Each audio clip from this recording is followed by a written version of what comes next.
Welcome into an all-new week of Daily Faceoff Live, streaming live on the DFO YouTube, and as always, a presentation of Bet365. Download the app today. Use the promo code NATION. Whatever the moment, it's never ordinary at Bet365. Tyler Yaremchuk and Carter Hutton with you. Huts, how was your weekend?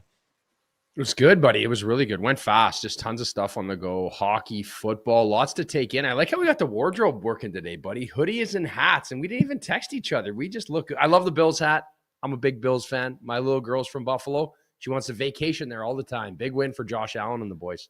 Ooh, first road win for the Buffalo Bills since before I was alive. I came into the office today at our headquarters here in Edmonton, and I was asked, like, oh, aren't you fired up about that win? And it's like, no, I'm not fired up. I'm relieved. Like, I'm a ball of anxiety for the entire football game. And then they win, Cole Bishop, interception, and I wasn't even, like, jumping around my living room. I was literally just like, oh, thank God I'm not going to be, like, miserable for the next few months. Yeah, seriously, that was a big win. And honestly, the games were crazy, right? It was a crazy weekend of hockey, and then those wild card games, some wild finishes. So it was a good sporting event weekend. We hit the ski hill up. We're practicing for Jasper because I know we're headed out there to have some fun with you guys in the gang. Hey, 10 days from now, you're going to be in this studio with me. So looking forward to that, our big Jasper trip in a couple of weeks. So we'll have more on that in the next few days too. But let's kick things off as we kick off every week, Huts, with our Man of the Weekend awards. And you said it, there's a lot of storylines going around the NHL right now. We'll have a rumor report in a little bit because there were some statements made from agents over the weekend that were just crazy. But our Man of the Weekend focuses on the ice, Huts, and I will let you go first. Who do you got? I'm going with the goalie because I'm the goalie and I love goalies. John Gibson, what a weekend. A big shutout. You know, the battle for the top of the Atlantic. He goes into Montreal.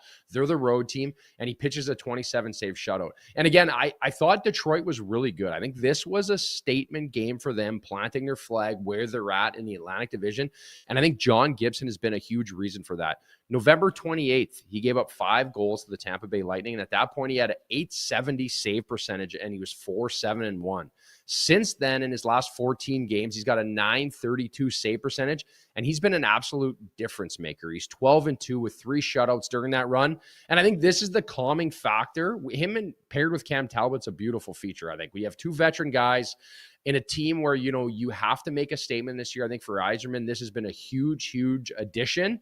And you're seeing it right now for John Gibson. So a lot of credit to him and credit to the Wings who sit first in the Atlantic Division sitting here in mid-January. And, you know, you remember back to the start of the year and John Gibson, it was a horrendous beginning to things for him. And Cam Talbot was the one who took over that starting job. And you heard the rumblings when, you know, Gibson was on the trade market, and he'd been on the trade market for a while. But there were kind of some rumors that, hey, he wasn't interested in going somewhere to be a 1B or a backup. Like, he wants to be a front 1A kind of starter. I kind of wonder if maybe his early season struggles, Huts, weren't a bit of a blessing in disguise where, you know, he has those struggles, but Talbot plays so well that it, like, in a way took some pressure off of Gibson to be like, you know what? Yeah, I don't need to play 55 games this year and put up a 9-10 to feel like they made the right move and the trade was worth it. Like, those, do you kind of get where I'm coming from? Like, those struggles maybe made Gibson a bit more comfortable being in a tandem with Talbot? For sure. And I think they're the other great factor of this. This is Cam Talbot, who he's playing with, who's an unbelievable goalie, who's a journeyman. He's 38 years old, and he's not in there like undermining anyone's success. And again, it's a little bit of different scenario, I think, when I think of Shesterkin with Quick, but Quick comes in there. It's like, hey man, like Cam Talbot's probably the first one to be like, Johnny, this is your net. Like, I got you. Like, we're going to do this together. We're going to buy in. And there's nothing more than I think Cam Talbot and John Gibson want are to win, right? That's priority number one, where sometimes you get in a tandem where there's a younger guy. There's always a little bit of undermining. You're trying to establish yourself and make your money in contracts, where I think with this too, it's a perfect dynamic. Yeah, Cam Talbot, 38 years old, pending UFA. Like, come on, this is a guy who wants to finally win. I don't think he's all that worried about, oh, can I get a 4-year contract? Because, again, he is 38 years old. My man of the weekend, let's go to another veteran in Tyler Toffoli. And listen, if the Sharks, I was really, really hoping that they would beat the Golden Knights on Sunday, because it would have made this segment and this talk about the Sharks that much better. But I feel like San Jose did make a bit of a statement on the weekend with their win over the Dallas Stars, and Toffoli was a massive, massive part of it. The Sharks are something like it's like minus 19 or minus 20 when Macklin Celebrini is off the ice at 5-on-5. But on Saturday, Tyler Toffoli chipped in. They had him playing away from Celebrini. He scored the OT winner. And I just kind of wanted to give some stick taps to a good veteran in Toffoli who, listen, when he signed with the Sharks, I kind of, I was one of the people who made the joke of like, oh yeah, he's signing in San Jose because he finally figured out that the paychecks are the same whether you make the playoffs or you don't. So just sign in San Jose for 6 years, miss the playoffs, and enjoy your long summers. But I mean, listen, I'm eating my words a little bit here. That Sharks team has been fun. They've won more than they've lost this year. Third in the Pacific right now because of that big win over the Dallas Stars on the weekend. And I just think San Jose continues to be a great story. Tyler Toffoli popping at a 60-point pace right now for the Sharks. It's been great. It's been like the flip, right? When we look at that Pacific division and we talked about the Sharks and the Ducks coming into the season and where they're at. And obviously the Ducks had a great start to the year, but it's been that role reversal where the Ducks have struggled and the Sharks are coming out. Yesterday didn't fare too well against Vegas, and it feels like a lot of teams don't. But that being said, there's so many positives to go on. I think Laurent Brossoit is going to be an interesting one for the Sharks with depth, with goaltending, and kind of letting this team hang around to be in some meaningful hockey games and potentially make the playoffs. But again, it's something that jumps off the sheet for me. I think Tyler Toffoli, and I would put him, not that I want to put him in the Stamkos category, but in the sense of like, they're prideful people, right? You don't last as long as you do in the league just playing for contracts and money and mailing it in. So he, it means a lot to him and to be in this situation to help the rebuild. And you see it firsthand. And I can't help but look at Macklin Celebrini when you look at the stats for the San Jose Sharks at 70 points. It just jumps off the page at me, Ty. Crazy.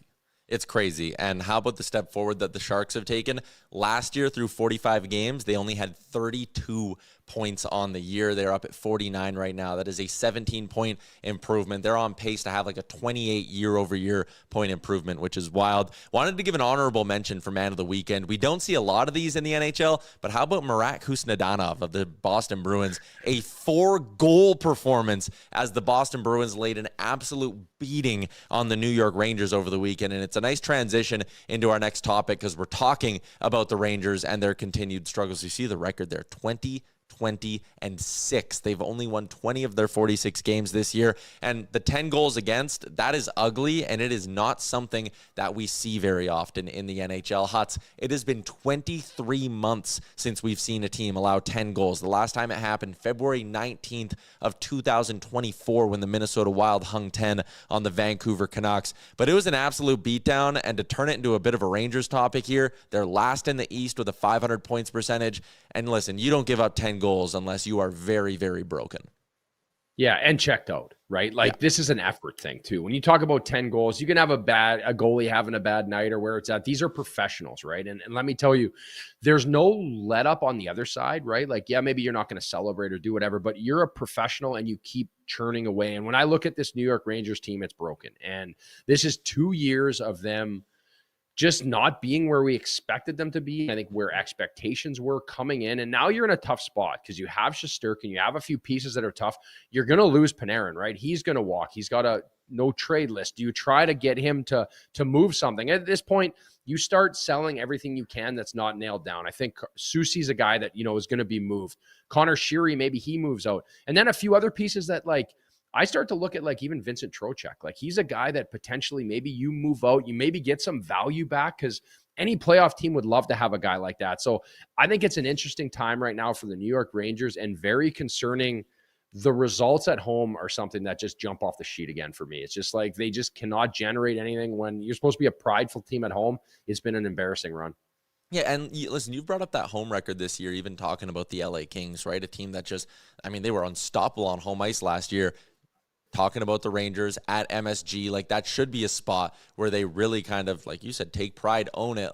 Do you think it's fair to say that the lackluster home record is a comment on how poor things are in that locker room?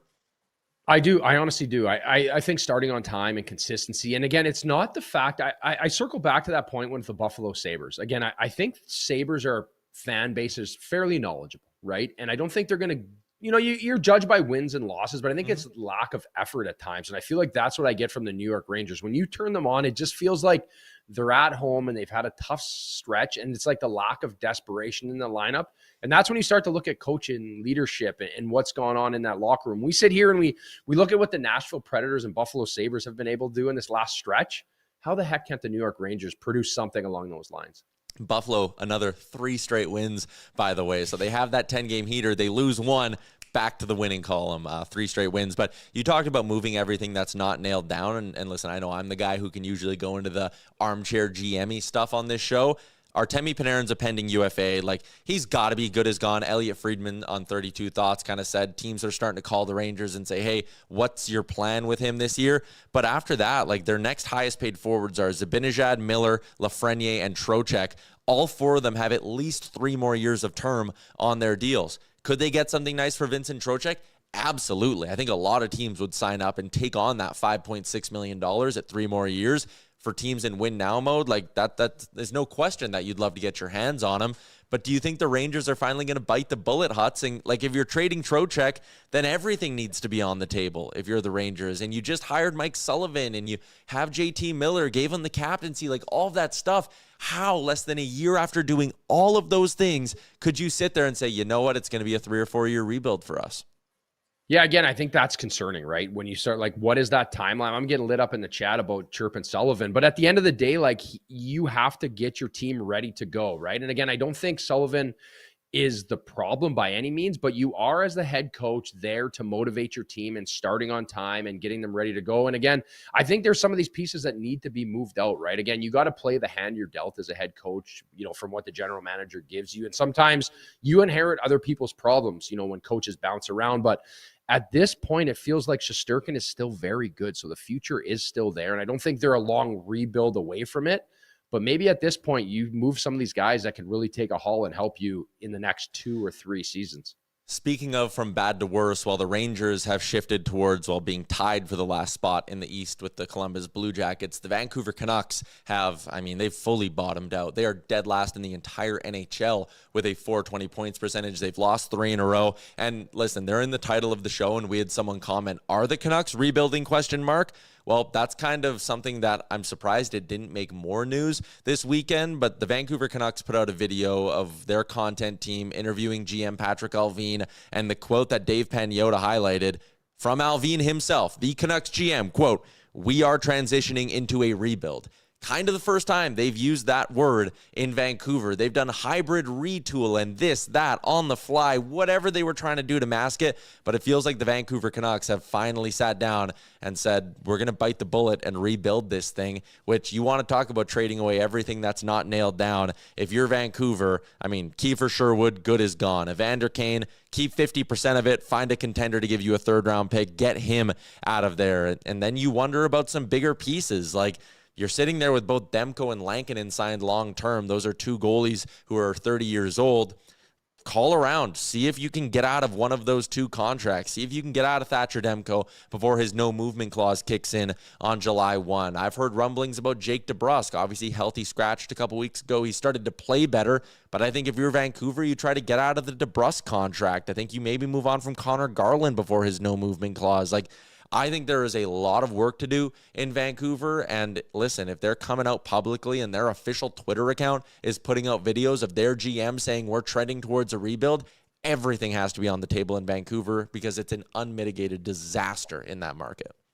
Yeah, it is. It is a disaster. I think that's the only way to put it, from where they were to how quick they've fallen. Again, Thatcher Demko on the IR again. Like, I get we want to move him. He's not the guy, but like, how do you move him now? Like, you gave him that contract. He's hurt every second game. It's tough because when he is on, he's unbelievable. And I get that side of it. And I think you always kind of had that in the back of your head if you're the Vancouver Canucks. If he can figure this out, like, you know, we become a powerhouse of a team with our picks, but now Quinn Hughes is gone and there's so many pieces. Like, you got to start testing the market now. I know pieces are starting to drop, and I think there's going to be a bit of a stretch here as we get to the Olympic break, and then there'll be a reset. And then I think it's anything goes. At that point, you take a big look in the mirror and you see what kind of team you are, because there are a few pieces here. Like, I think Connor Garland's a great player that any team would want to have. Like, imagine the addition to him on a depth team on your 3rd line, what he can create and the way he plays. Kiefer Sherwood, there's so many pieces that can move out, and then you really start to rebuild, because at this point, I just don't know what this team is. And I'm always fascinated about, you know, teams in big markets who have money, how they go about their rebuild. And maybe that ties in. Let's go to the Rumour Report, because another big story that popped up over the weekend is whatever's brewing with the New Jersey Devils and Dougie Hamilton. I think it is fair to say that it's ugly. Hamilton has 2 more years on his deal at $9 million per season, and he was healthy scratched. First time he's been healthy scratched, but when you're putting a $9 million D-man up in the press box, Huts, it's obviously going to make waves. His agent, JP Barry, putting out a statement saying, listen, he has a 10-team no-trade list. We're willing to be flexible. Some of the words, again, that his agent used, like pretty harsh stuff, saying that he feels as though Dougie Hamilton is being targeted by this Devils team for not on-ice reasons. So him and his agent apparently willing to be flexible and expand on his 10-team no-trade list if it means finding a suitable team in a trade. $9 million in the press box, though, Huts. That is, again, ugly, ugly stuff in New Jersey. Yeah, but are you surprised, though, right? Like, this is a guy that it didn't work in Boston. It didn't work in Calgary. It didn't work in Carolina. There's always been that black cloud of him, like, in the room and as a person. You know, if you're going to prioritize, like, player in person, he's always been a bit of an issue when it comes to off ice. And I think, you know, he had a good home there, but it seems like when things go south quickly for Dougie Hamilton, they go south. And I don't know if it's the fact that he's checked out or where he's at, but he needs to produce. You're making $9 million a year in the press box. It's a tough look. And for Dougie Hamilton and the New Jersey Devils, that relationship seems frayed at this point where, you know, maybe you move off him, but at that number, like, I don't know who's taking that tie. Again, maybe a team that's heading towards a rebuild. Like if you're Vancouver and you have the cap space and, you know, New Jersey's a team who wants to get some help in the forward group. Maybe you can make something work around like, all right, New Jersey's going to take Connor Garland. Hey, we're going to bail you out of that Dougie Hamilton contract. But, you know, whereas other teams are maybe sitting there going, hey, 2nd round pick for Connor Garland, 3rd round pick, we'll take the money, whatever it is. Maybe if you're Vancouver, you sit there and go, you know what? We'll help you out on that Dougie Hamilton contract, but the cost for Connor Garland in this deal now, it's a 1st-round pick. It's a 1st-round pick and a prospect. We want Hamilton and a young player. Like, that's where I think Vancouver can maybe weaponize things a little bit here to accelerate the rebuild. And, I mean, listen, there was a point where everyone thought Seth Jones was unmovable, and I'd way rather have Seth Jones. That's not the conversation I'm having here of, like, Hamilton to Jones. But let's say you take Dougie Hamilton a year and a half from now, you keep 50% of it, and maybe you turn it into another asset. I always think of one of the best moves that I think the Montreal Canadiens made throughout their rebuilding phase. They went, acquired Sean Monahan from Calgary, unmovable contract. The Flames had to give Montreal a 1st-round pick to take on Sean Monahan's deal. And then what did the Canadiens do a year and a half later? They got a 1st-round pick for Sean Monahan at the deadline. They got a 1st for taking him. They shipped him out for a 1st. If you're Vancouver, I feel like these are the type of moves that they should be targeting to, like, bring on some bad contracts, give them ice time, rehabilitate them, flip them back out the door. We've seen those kinds of moves work over the past number of years in the NHL. Yeah, and I think as I, you know, dissect Dougie Hamilton more, like maybe he becomes like an Oliver Ekman-Larsson, like a guy who tried to, like, you know, he was an offensive guy and he had to kind of redefine himself. Like, and then you look at what he did in Florida, and he's been great for the Leafs, right? So that's like you know, you're still big, you're still skilled, and maybe that offensive upside that you used to bring is kind of gone now because of the way the game has changed. And you're going to see the Hudsons and, you know, Makars, those smaller guys creating more offense, Hughes, where maybe Dougie Hamilton has to redefine his game to survive. And as you age, that's just part of the thing that comes with it. So for Dougie Hamilton, you know, at 32, maybe this is the transition that he needs. All right, I know we're running a bit behind. Our guy Brock Seguin's been waiting patiently for a guy, a stat, and a trend. It is brought to you by Uber Eats. Uber Eats is enabling fans to maximize their fandom all season long with exclusive game day deals on the app. From game day eats to paper plates and napkins, if you're hosting, do all the ingredients you need to make your go-to game day dip. Before, during, and after the game, Uber Eats is assisting every fan's hockey experience all season long.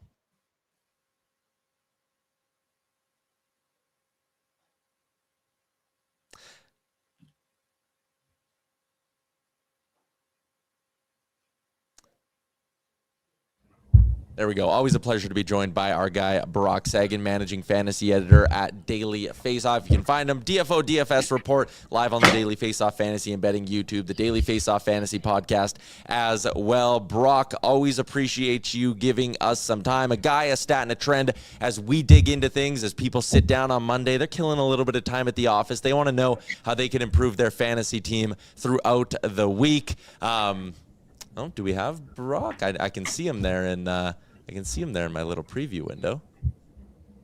Am I here? There we go. Brock, there you are. Let's kick things off with our guy for the week. Who do you have your eyes on, Brock? Yeah, happy New Year's, fella. My guy is Jared McCann.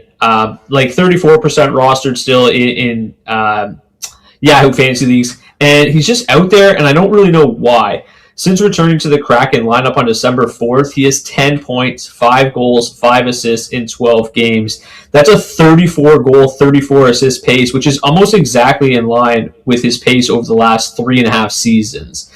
Since the start of 2023, McCann has scored at a 31-goal, 34-assist pace per 82 games. And during that stretch, he's 44th in the NHL in goals per game. So you just never know it. Like, you never hear about Jared McCann. He's just been quietly one of the best 30-30 players in the league over the last 3.5 years and still widely available in Yahoo Fantasy Leagues, and he's been rolling as of late. Yeah, that's a good player. For me, I need a stat. Like, you got to hit me with a stat here. What's going on? Because the tables have turned in this league. There's lots of guys coming on. Yeah, I mean, this is obviously wasn't planned to be a Seattle-centric show here today, but Phil Grubauer, man, I think we need to give him his flowers right now. Grubauer has been the second best in the NHL in goals saved above expected per 60 in the NHL, according to Sports Logic. The only goalie better in that metric so far this season is Ilya Sorokin, who's having a Vezina caliber season. During that time, he's first in the NHL in goals saved above expected per 60 since the middle of November. He's just been scorching hot as of late. And honestly, the Kraken are one of the worst defensive teams in the league. Yet Grubauer, among qualifying goalies, is second in save percentage, third in goals against average. And it's just a remarkable story because in his first 4 years after he joined the Kraken, Grubauer had the second worst save percentage in the league at .890 and the 14th worst goals against average at a .307 of goalies that played at least 100 games. So he has completely rediscovered his game, and along with Joey Decord, he has the Kraken sitting in the first wildcard spot in the Western Conference despite being one of the worst teams in the NHL from an analytics perspective. So from a fantasy hockey standpoint, he's still available in a lot of leagues, just rostered in 26% of leagues. And I get it. I think it's kind of trust to fully buy back in after 4 years of struggles. But, man, you got to give credit where it's due. And I don't hear many people giving Grubauer his flowers, so I figured I'd give him some love here. So, okay, first off, I love that you brought up Jared McCann because I acquired him. I'm only in one fantasy hockey league. I acquired him last week, so I'm very happy about that trade. But part of the reason I made it is because I'm a little bit like, oh, man, if Seattle bottoms out, he gets traded to a contender. I think he could get red hot down the stretch. Are there any other players, and I know I'm putting you on the spot with this, but like Artemi Panarin we just talked about, and maybe right now like his fantasy value isn't exactly sky high, but like some guys around the league who maybe you target being like, you know what, it might not pay off right now, but if they get dealt somewhere, come fantasy hockey playoffs, they're on a contender, they could really pay off down the line. Yeah, it's funny you bring this up. I actually have an episode coming up at the DFO Fantasy Show where I'm going to go over some of these names. But I think you brought up a lot of the names in Vancouver, right? I mean, this is a team that's just absolutely devoid of offense right now. And some of those guys could go to some better situations. You brought up the Jake DeBrusk thing. I've been talking about him a lot since being healthy scratch. The guy's firing absolutely everything on net. And, if he gets moved to a team where he's still put in a bit of a scoring role, I think he's somebody that can take off again, like just a guy that can do it all. I love Connor Garland's game. I feel, a little nervous that if Connor Garland gets moved, like you guys said, to a contender where he's probably playing a little bit lower down the lineup, it might hurt his fantasy stock. But those Vancouver Canucks players, like in general, like there's just no offense there right now. So just going anywhere where there's a little bit more offense. And the same thing can be said about Jared McCann in Seattle, right? Like they're rolling a little bit right now, but that's not a team that generates a lot offensively, and getting out of there is probably beneficial for him. I like you said, not a foregone conclusion by any stretch, but those names, man, like just those two teams just can't score, and if they get moved out, be good news. So getting your goaltending right when it comes to fantasy, and I mean, even from a betting perspective, having the goalie matchups nailed down is always so important. Hutz started the show by giving his Man of the Weekend award to John Gibson, who's coming off a shutout. He has really turned on the Jets over the last little bit here with the Detroit Red Wings. Are you kind of buying, and I know you're a Detroit guy, are you buying this John Gibson heater here? Is this a guy who you think can keep this up for the back half of the season? Boy, as a Red Wings fan, I want to be. Yeah, I mean, look, the trend for me is that he has started 14 of the Red Wings' last 20 games. That's 70%, and that is a true workhorse number, and it's not something that we've seen from John Gibson since early in his Anaheim days. And during that stretch, so that's going back to the beginning of December, during that stretch, he is leading the NHL with 12 wins. And then among goalies with at least 6 games played during that stretch, he's first in goals against average, second in save percentage, first in shutouts, and third in overall goals saved above expected per Sports Logic. So he's still available in 32% of Yahoo leagues, which shows me that owners and the general public aren't fully buying in on it. I think I'm a lot more on board than the general public, and maybe that's the Detroit Red Wing bias, but he's looked spectacular. And look, he was not sharp early in the season. We were like looking at that trade, boy, like, oh boy, like this is going to be a bad, this is going to turn out bad. And he's just exactly the goalie that we saw late in his Ducks career. And it's just not been the case for the last month and a half. He has been spectacular. He looks sharp. Every single night he's giving the Red Wings a chance to win. And, from a fantasy hockey perspective, it's certainly not your traditional buy low candidate. But like I said, being one of the best goalies in the league for a month, two months, and still being available in 32% of leagues shows that the general public isn't fully bought in. And if that's the case, I still think that you could probably acquire John Gibson via traded fantasy hockey for lower than his true value actually is right now. So yeah, I'm certainly bought in on Gibson. Obviously as a Red Wings fan, I watch them more than anybody, any other team, and he looks sharp, and the Red Wings have currently, clearly trusted him, and the stats bear it out, man. Like, he has been nothing short of spectacular, basically only being outplayed by Ilya Sorokin, who has been unbelievable.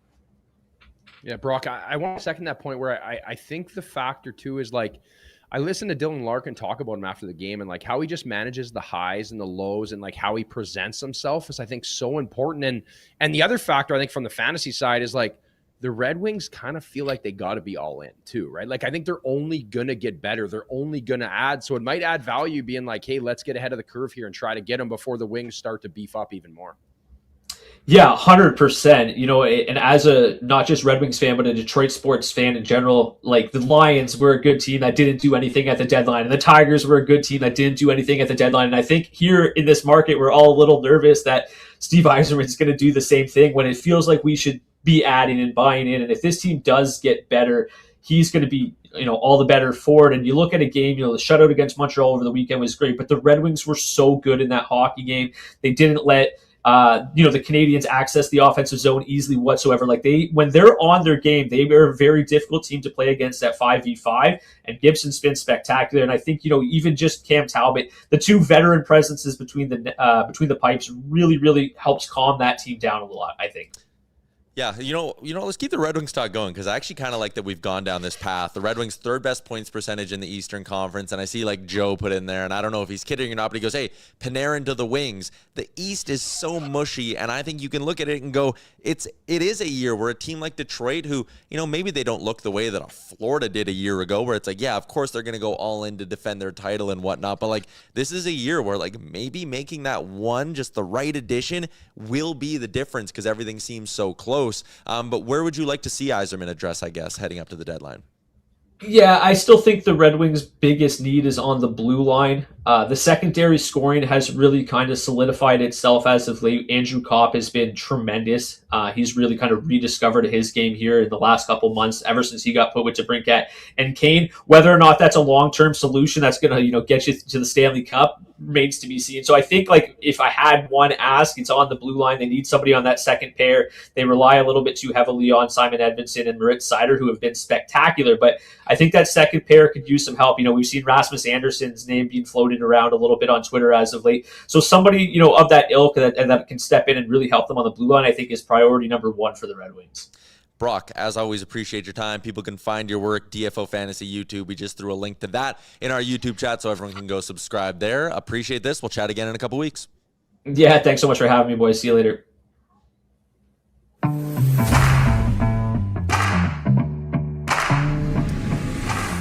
Daily Faceoff inbox question, hashtag askDFO. One piece of news we didn't touch on earlier, Huts, is the big money extension that Philip Broberg got out in St. Louis. A 6-year deal, carries an $8 million AAV. That is a lot of smoke, but hey, they coughed up the money and the assets to bring him in on that offer sheet. It makes sense that they want to keep him around, but big smoke for Philip Broberg.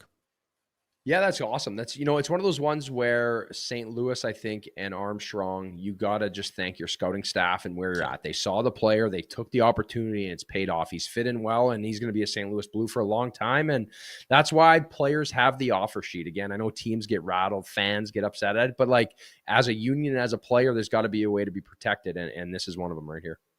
Yeah, I'm curious as well what the Blues are going to do here in the next few weeks. There was kind of some rumblings that, Doug Armstrong kind of knows that even if they squeak in, how deep of a run can you go on when you potentially have to roll through? I mean, Colorado could be your round one opponent. So, listen, there are rumors for just about everybody on that roster right now, but I think the Blues Huts could be one of the more active teams in the league as we head up to the deadline, and it won't be moving off rentals because, quite honestly, they don't have a lot of them. I think we're going to see Justin Falk, a guy with term, Braden Shen, a guy with 2 more years. Like, I think there could be some pretty big moves coming out of St. Louis in the next 4 or 5 weeks here. Yeah, you got to think, right? And again, we said that about Winnipeg too. Like some pieces got to move out because at the end of the day, you're not going to give it all away to try to finish in the second wild card and then get whacked by Colorado in the first round. So they got to be smart here because they're setting up for the future. Yeah, here's the quote I was looking for. This was Pierre LeBrun on Overdrive. He said on the Blues, "I've been told by other teams that Armstrong has said, I don't care if we make the playoffs or not. We're not beating Colorado in the first round, so I'm listening on all of these guys." It's a pretty interesting little bit of reporting there from Pierre LeBrun. But let's get to our daily bets for Bet365. Download the app today. Use the promo code NATION, whatever the moment. It's never ordinary at Bet365. Huts, this week with Pat on vacation is our opportunity to make up ground. Pat can't play. He's not sending in picks from Mexico. You and I are coming off wins on Friday. We need to go Buffalo Sabres heater mode and win 10 in a row. We need to. You know what sucks too is like me and you have green check marks and he's red and we don't even have a chance to kind of stick it to him a little bit. But I hope he's watching. I hope he's having a pina colada on the beach right now, watching us win and come back.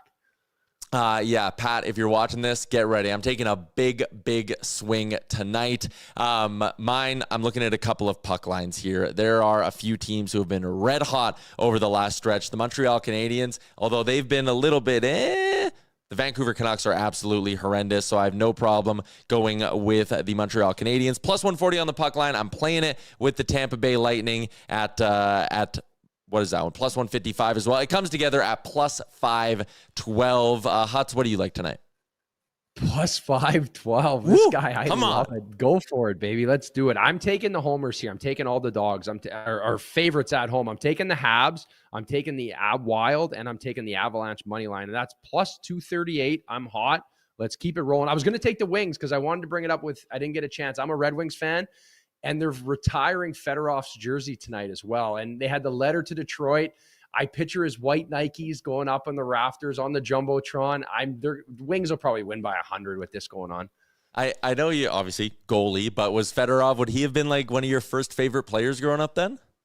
Yeah, I grew up a Wings fan as well. So in our house, it was all Stevie Y. That was it. He was the legend. I still remember Stevie Y from the blue line against the St. Louis Blues. John Casey right over his shoulder. Like probably the most historic goal in my memory. So I love Fedorov. I love the Wings. And I had a chance to get to know a few of the guys. Like my first game ever at the Joe, I think was one of my coolest moments in my career. Yeah, that would be sweet, like playing in the childhood barn or like the rink that you grew up being a fan of. That is cool. All right, let's wrap up with some garbage time here. And I love when teams do the brother-father trip like that, those middle of the season ones. And Nick Dowd's brother read the lineup for the Capitals the other day, and it is unbelievable. Braden, roll the tape. Let's go, boys! Let's go! We got Chi-Town. We're going to bring the heat. More importantly, we're going to have some fucking fun, right? I need a poke check and a 2-pass sacker, all right? All right. Bo, are you ready? Whoa. Are you ready? Good, because you're fucking going. Downer, are you ready? I'm ready. Good, because you're fucking going. Frankie, are you good? Yeah. You're fucking going. Marty, are you good? You're fucking going. Johnny, are you good? I'm ready. Yeah, you're going. LT, you good? Good. All right, boys. Here we go. Yes. Let's do it, guys.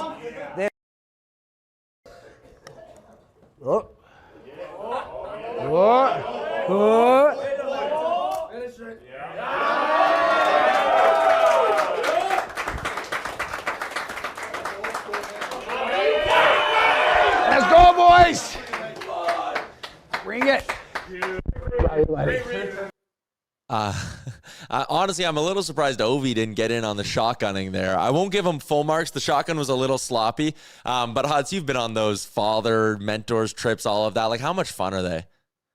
Oh, it's the best. It's the absolute best. And I saw they did it again in Nashville the next night, but they were prepared. They had Tom Wilson's brother come in. He already had the shotguns ready, and they were two tall boys, Bud Lights, and they nailed them down. So these trips are honestly the absolute best. I've been on so many of them. I brought my dad all the time. We did one mother's trip. It was a little bit of a different dynamic compared to the dad's, but the drinking that goes on and the fun and the memories that are made. I always remember the next day we'd go down for breakfast, and all the dads are just trying to piece their night together from whatever went on, because there's just so much that goes into it. It's a lot of fun.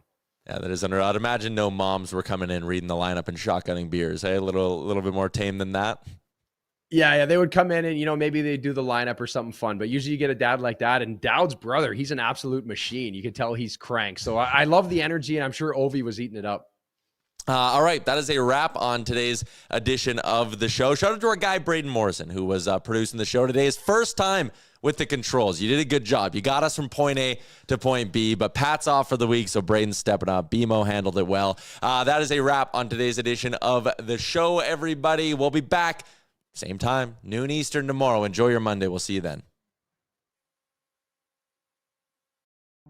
Hey, hockey fans, if you enjoyed that video, then make sure you hit the subscribe button right here on the Daily Faceoff YouTube. We have you covered for everything you need. Exclusive interviews on The Sheet with Jeff Merrick, all the latest hockey news on Daily Faceoff Live, and you can always get your morning started with Johnny Lazarus and Colby Cohn on Morning Cup of Hockey. Don't miss a minute. Hit that subscribe button.